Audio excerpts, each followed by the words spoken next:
muscular discomfort, as usual, entirely up to you. If you need to stop and rest, stop and rest. Join in again when you're ready to do so. So yes, just making sure that you're not forcing. Just sitting up tall if I'm sitting on the chair, making sure that I've got space at the front, so I'm not compressing the belly, I'm not squashing the diaphragm, preventing it from moving and creating that nice relaxed belly breath. So see if I can try and give myself more space. If I'm lying down, easier as I'm going to just get the support of the floor. So I'm just going to allow the shoulders to relax and the arms to drop by the side, the palms to turn and face up to the ceiling. So noticing as usual where the breath is. If most of the time we tend to stay into the sympathetic state, so that kind of like fight and flight. And the breath that comes up into the chest, so it's almost like that panic breath. See if I can try and calm the breath and the system down. So softening the throat, softening the chest, encouraging the breath to drop down into the bottom of the rib cage and into the belly. And in the rib cage and the belly expanding with the inhalation and relaxing with the exhalation. So I'm not forcing the breath. I'm not trying to push the belly out. I'm just going to let the breath do that on its own. And then keeping that nice and soft to relax the breath going. Just doing the usual scan over the body. So how does the pressure feel? So if I'm seated, is the pressure under my seat bones the same right and left side, or do I feel more pressure on one side than the other? Am I straight? Am I slightly off to one side? Am I rotated? Am I leaning? Is my head centered? If I'm laying down, feeling the pressure at the back of the hips and at the back of the shoulder, does it feel the same? Does it feel equal? Does it feel as if I'm maybe pressing more on the right or pressing more on the left shoulder or the left hip? Noticing the position of the arms, is it the same or is it slightly different? To the legs, I'm not changing anything, just noticing where the body is and how it feels at the moment. And then as I feel that the breath that's helped me calm the system down a little bit more, then I'm going to start to focusing on the neck. I'm going to start off with a little skull rock. So tucking the chin towards the throat as if I was trying to give myself a double chin. So if I'm lying down, I'm going to use the floor as a guidance. If I'm sitting up, imagine your head and your shoulders to be against the wall. I'm going to try and push the back of the neck into the wall too. So I'm going to try and lengthen and lift at the back. Then I'm going to ease back into neutral. And then in reverse, I'm going to lift the chin away from the chest, lengthening the front of the throat, looking up, looking back as far as I can. And then I'm just going to ease forward, tucking the chin, lengthening the back of the neck, and then lifting and opening at the front. So keeping the movement going, same as usual, to encourage a little bit more stretch through the tongue, so through the throat. See if I can push the tongue into the roof of the mouth as I'm looking back. That creates a little bit more tension, a little bit more stretch at the front. And then retract and see if I can lengthen the neck a little bit more. And then opening up into the front of the throat again. 3.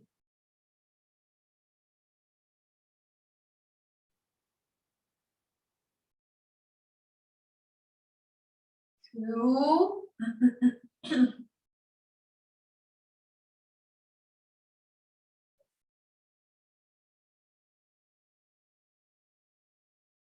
Last one. And releasing back, returning the head back to the center. I'm going to move down into the thoracic spine, so going down the back. So I'm going to start going in extension, flexion, so sending the chest up to the ceiling, see if I can try and extend through the upper back, so see if I can try and lift and lengthen at the back, and then pushing the breastbone into the back of the rib cage. I'm going to go into a little flexion. So I'm going to extend and then flex. So see if I can keep the movement at the top of the spine. So see if I can feel the back of the rib cage moving into that soft deflection and into that gentle extension. If I'm laying down, if I feel comfortable enough, I can start to taking the head off the ground. So as I push back into flexion, I'm going to support the head, and then I'm just going to curl the head up a little bit more. Then I'm going to go back into extension, and then I'm going to go forward into flexion again. So keeping that extension flexion going, noticing whether the tension is stronger at the back or at the front. So if the chest is tight, normally the extension is more difficult. If the upper back is quite flat, it's like mine is, then the flexion tends to be quite difficult. So see if I can try and notice which direction feels more restricted, and then whichever way it is, I'm just going to see if I can spend a little bit longer there, see if I can create a better movement in that direction. 5,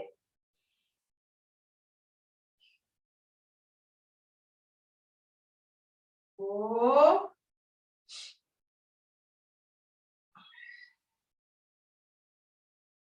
3,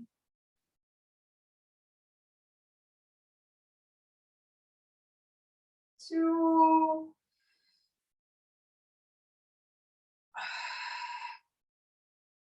last one, and releasing back, using the shoulders back to the middle, and then I'm going to try and take the same movement but down into the lumbar, so down at the bottom of the spine. So this time I'm going to go into a little pelvic tilt.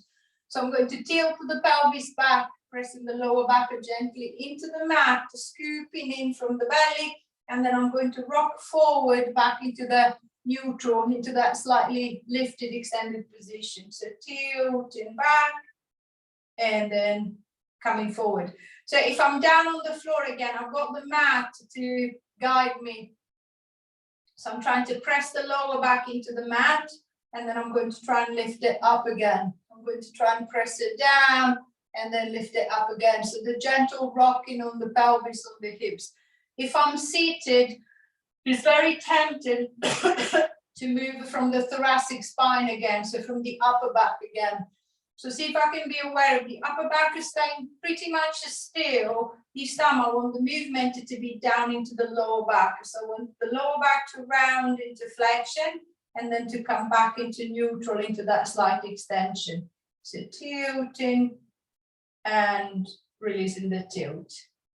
Tilting and releasing the tilt.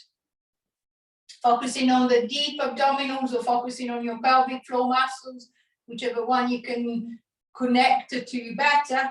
See if I can try and activate as I tilt back and then relax as I come back into neutral. So a little squeeze from the pelvic floor and release, or a little tightening through the corset, through the belly as I tilt and then release.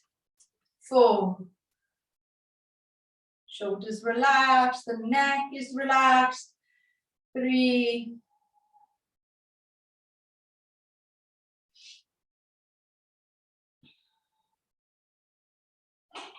2.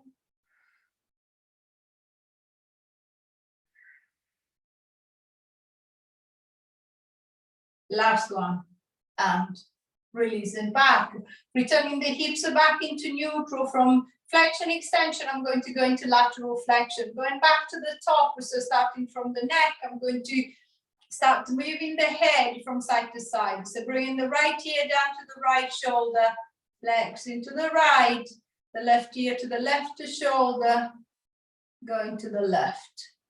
So noticing the movement again, making sure that if I'm seated, the head is staying on top of the shoulder, the chin is not suddenly coming down towards the chest. So see if I can keep a nice lifted chin as I move down one way, a nice lifted chin as I come down the other side.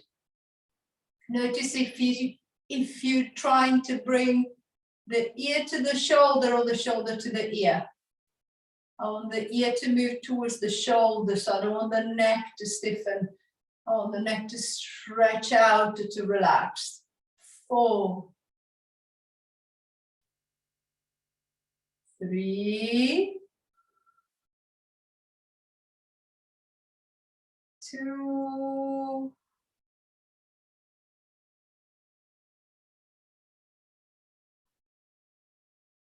1, and releasing back, releasing the neck, relaxing the shoulder. From the neck, I'm going to again move down through the thoracic spine into the upper back. So if I'm sitting, I'm just going to let the arms dangle down by the side or cross them onto the chest, whichever is easier. If I'm lying down, I might want to support the head with one hand. I'm going to start flexing down one way. So I'm going to reach down the right as far as I feel comfortable. And then I'm going to draw myself back to the center. Then I'm going to reach down the left as far as I can. And then back to the center again. So this time moving from side to side. See if I can still be aware of the movement from the neck as before.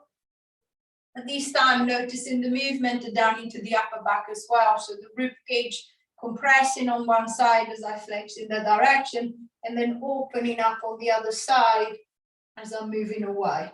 Then coming back and then going to the other side. And then same as I did for the rotation, just noticing if maybe the movement feels different, if there is restriction. I might find that on one side I can reach further down than the other side.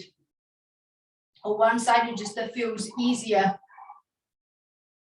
Important thing is that there is no pain as I'm moving from one to the other side. 6.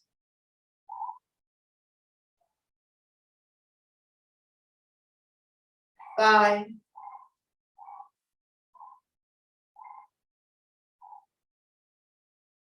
4.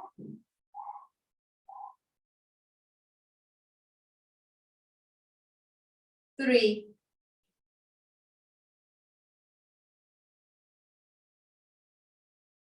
2. Trying to find that nice calm breath again. Last one. And releasing back, using the shoulders and the head back to the center. And then I'm going to stay with that lateral flexion, but this time focusing more into the lumbar spine, so down at the bottom of the spine. So whether I'm seated or lying down, I'm going to try and move from the bottom up instead of from the top down. I'm going to start going into a little hip hitch. So I'm going to hitch the right hip up towards the right side of the rib cage, and then the left hip towards the left side. So hitching up on the right and then hitching up on the left. So if I'm sitting down, imagine to be pulling one seat bend off the chair. And then I'm going to let it drop.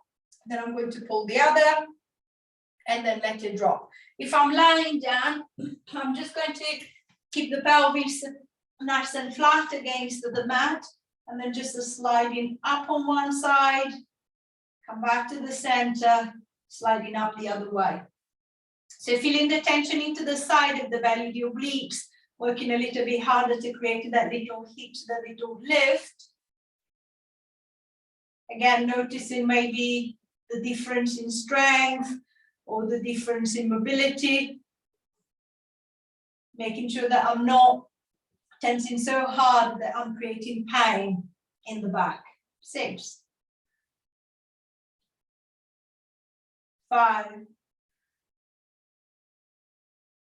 4. 3. 2. 1. And easing back to the middle, resetting the pelvis, adjusting the pressure.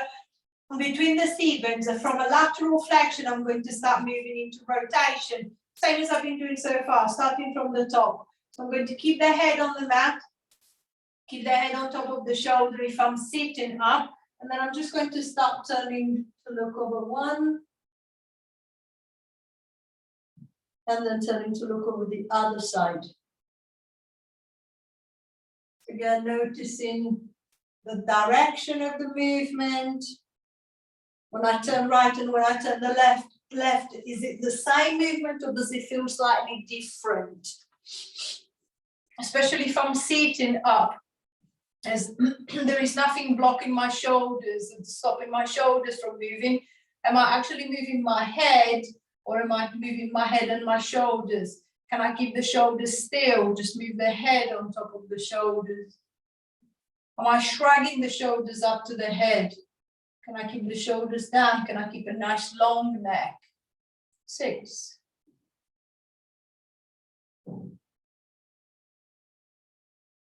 5. 4. 3.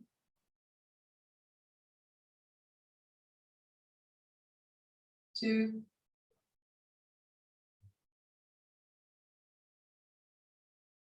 1. And releasing back to the middle, resetting the head back to the center, and then I'm going to start moving the rib cage. First, the thing I wanted to try and move the rib cage without moving the head. So I'm going to keep the head in the center. So pick a spot in front of you. I want you to stare at that spot. I'm going to reach the arms to the front, the hands together or hands apart. And then I'm going to start swinging the arms to one side without moving my head. Then coming back and then swinging the arms the other way without moving the head. So rotating from side to side. And just noticing how the movement feels kind of like restricted with the head fixed in the middle. So once that I feel that the movement starts feeling a little bit looser, a little bit more relaxed, then I'm going to follow with the head. So I'm going to turn the arms as I swing to the right. I'm going to turn to the left as I swing to the left. So creating a little bit more movement, following with the head, following with the neck. If I'm seated, trying to use all the space available, as there is no floor underneath to prevent me, I can swing the arms quite a long way behind. If I'm lying down, see if I can try and think of rolling from shoulder to shoulder to encourage bigger movement, to encourage a bigger reach. Feeling a gentle stretch behind the shoulder as I turn from one, as I turn to the other side. And then again, noticing if one direction is more restricted than the other. 8, 7, 6, 5, 4, 3, 2, 1, and releasing back, easing the shoulders, relaxing the upper back, and then I'm going to focus on the hips, so focus it down into the legs. So shuffling the feet and the knees nice and close together. If I'm laying down, I don't have any restriction. I can move my hips freely from side to side. So I'm going to start taking the legs from one side to the other. If I'm seated on top of the hips, so I can't really rotate the pelvis. So I'll still have to take advantage of the upper body. So I'm going to take the legs to the right, and then with the right hand, I'm going to push the legs to the right while I try to turn away to the left. Then reversing, I'm going to pull the leg across to the left as I try to turn to the right, creating a little bit more rotation through. So imagine like a spiraling movement. If you're on the back, as the legs start moving side to side, see if you can notice the difference. If I let the legs move to the side, but one leg slides over the other, then the movement is happening more into the hip joint than actually into the back. If I try and keep the knees together, so instead of having two legs, imagine to have one big one, that encourages a little bit more rotation, a little bit more movement into the back. So see if I can try and keep them together. So as if instead of having two legs, I've just got one, I'm just going to move that single leg from side to side. I'm not pushing it into the ground, I'm not tensing, I'm not forcing. I'm trying to keep it as relaxed as I possibly can. 6.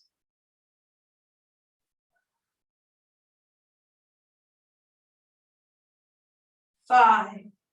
If I can still focus on that nice, soft, relaxed breath. 4.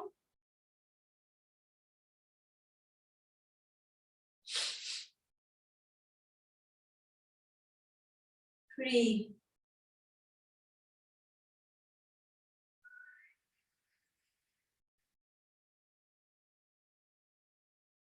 2.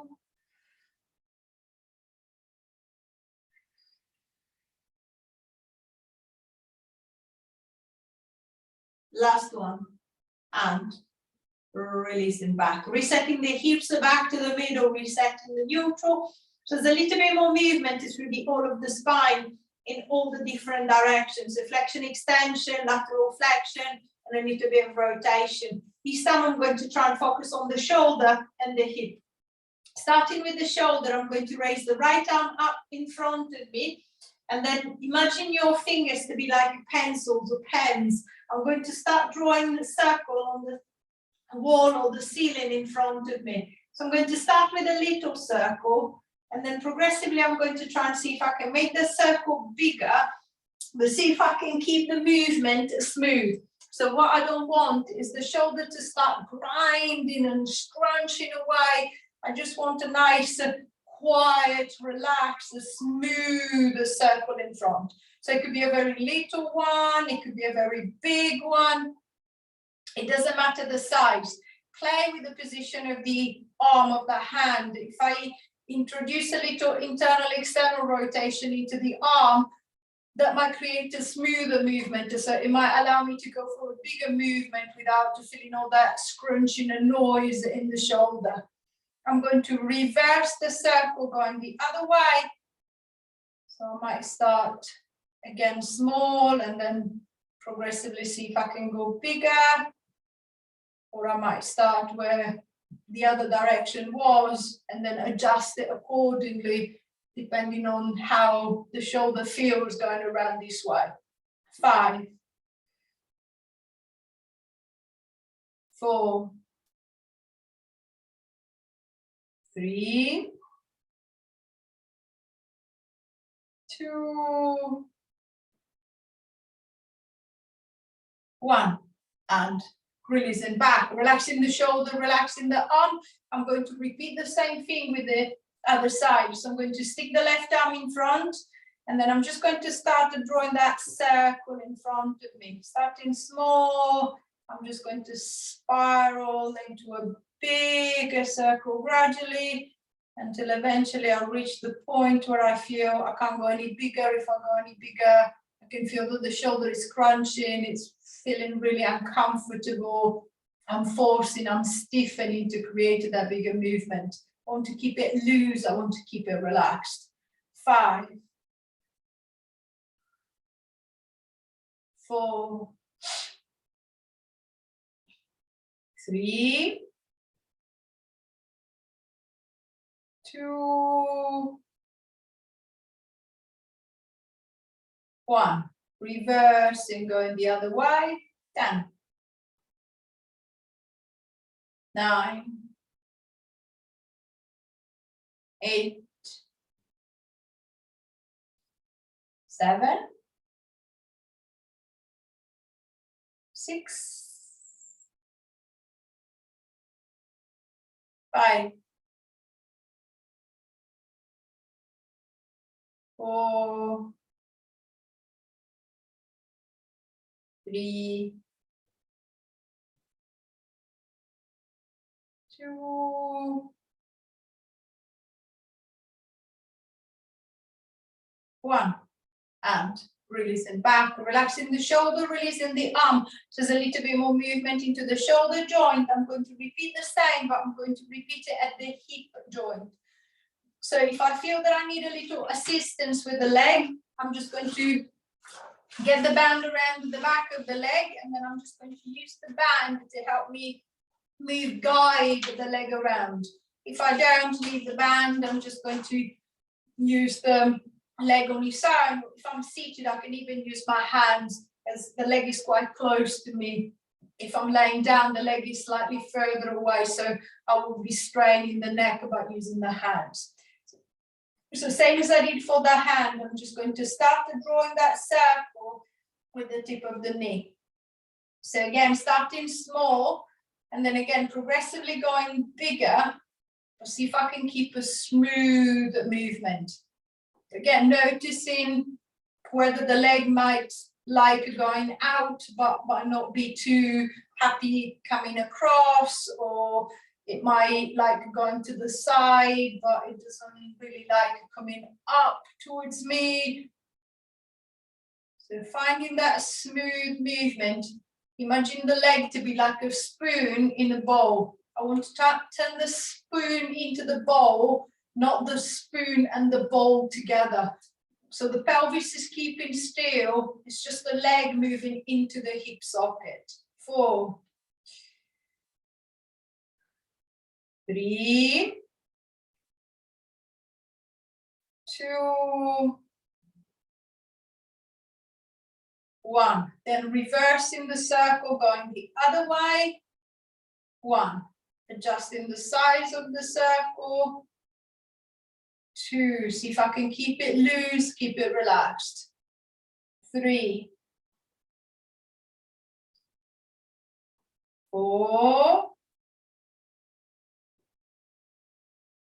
5, 6, 7, 8, 9,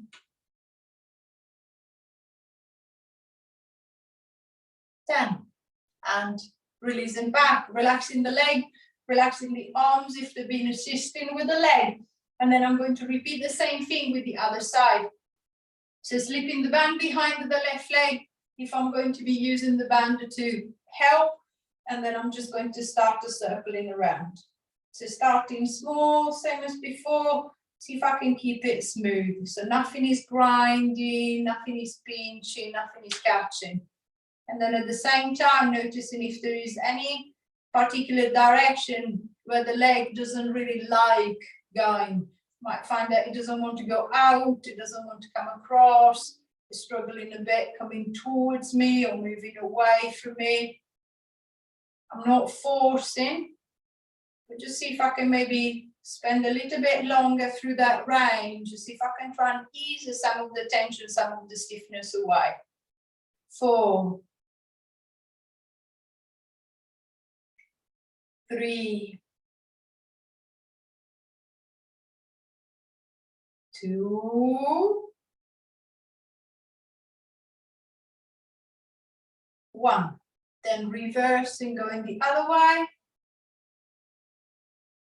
10, 9,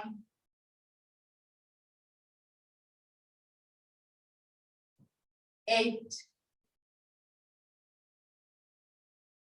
7, 6, 5, 4, 3, 2, last one, and releasing, relaxing the leg, releasing the hip. Again, little rest for the arms, so it's a little bit more movement through the hip and the shoulder joint.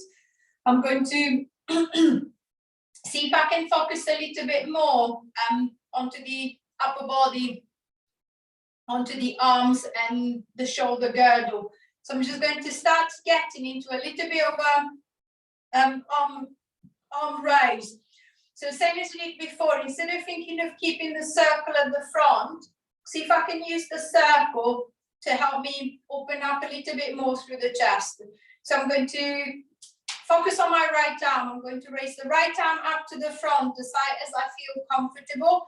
Then I'm going to swing the arm out to the side as much as I can, and then I'm going to bring it back by the side of the hips. Then in reverse, I'm going to swing the arm out to the side as far as I can, and then I'm going to bring it back around the front. Then with the left, I'm going to do the same. So I'm going to raise it up at the front, I'm going to swing around the side and then to the hips, and then swing around the side, back to the front, and then I'm going to return the arm. And then switching back onto the right. So alternating the movement to see if I can get into that nice swing. And then coming back, and then with the other arm doing the same, that nice swing. And then coming back in reverse. And then same as I've been doing so far, just noticing I might find that going out is okay, coming back in feels a bit harder, or vice versa. I'm just going to play with the size of the movement, or maybe try to go into a smaller movement and see if it still feels uncomfortable, or if maybe feels a little bit easier to work through that range. So making sure that I'm not forcing it. 3,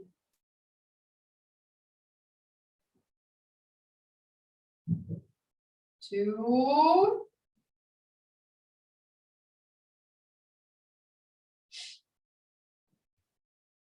last time. And releasing back, releasing the shoulders, releasing the upper body. I'm going to try and see if I can go with both arms. So I might clasp my hands together, or I might keep them slightly apart. I'm going to take a deep breath in. I'm going to raise the arms up to the center.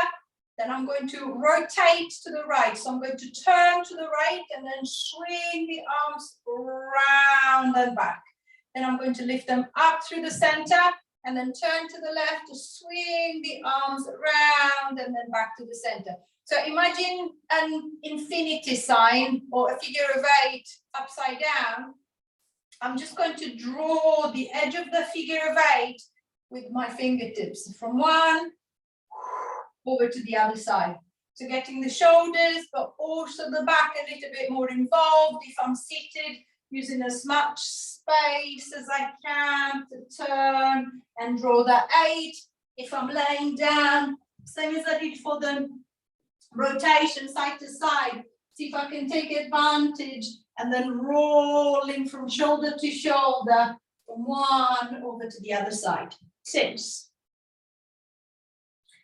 5, 4, 3, 2,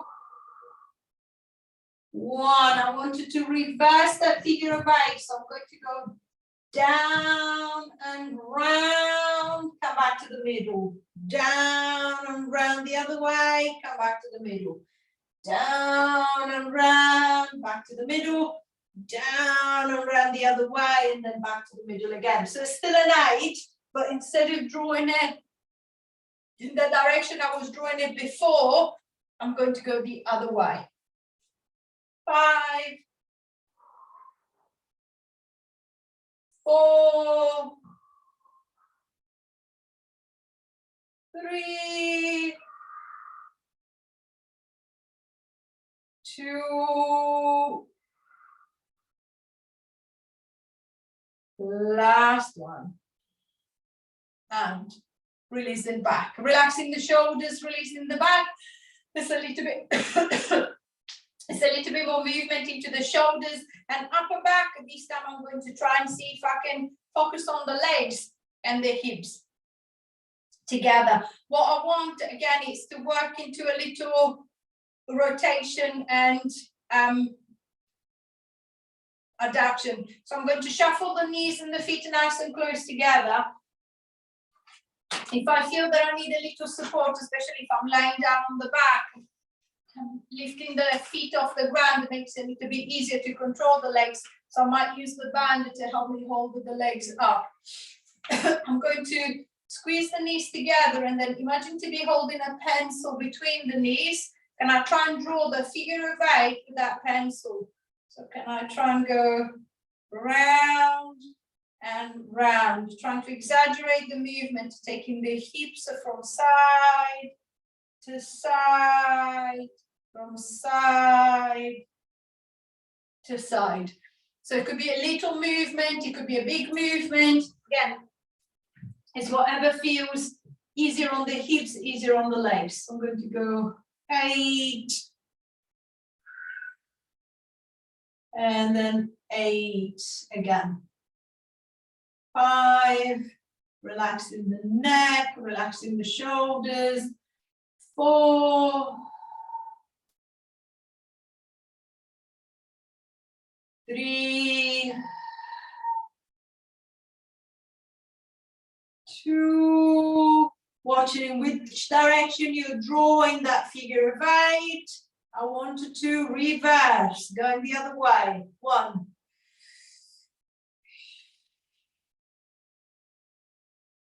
2, see if I can make it bigger. 3,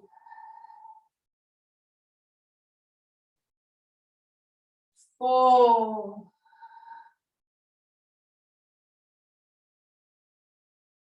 5,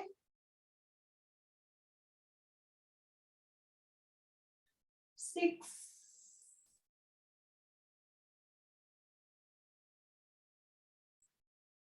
7,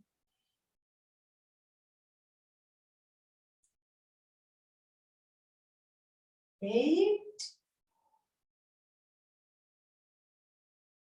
9,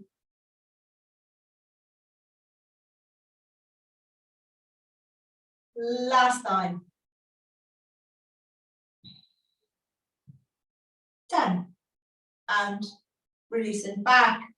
Using the legs, so relaxing the hips, so releasing the legs. I'm going to keep the feet nice and close together, and then I'm just going to let the knees open out to the side. So if I'm laying down, I'm just going to let gravity do the work. So I'm just going to let the weight of the legs just pull down towards the ground to see if I can get a little bit of release through the inner thigh, the hip and the groin. Just making sure that the position is not causing pain to the hip.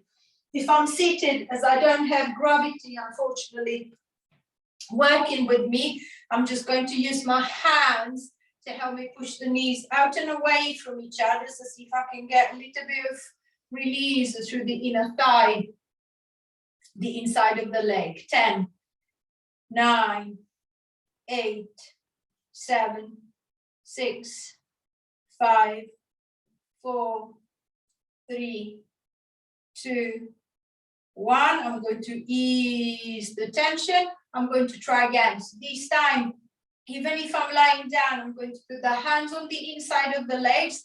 I'm going to push out with the hands and then squeeze in with the knees. So I'm going to try and bring the legs together, and then with the arms, I'm just going to try and stop, prevent that.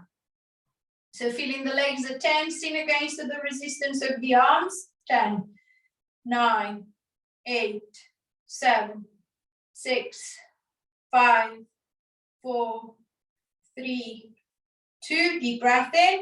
As I breathe out, I'm going to relax the legs, but still pushing with the arms, see if I can get the knees to pull out a little bit further. I'm going to try one more time. So holding with the arms, squeezing the knees together.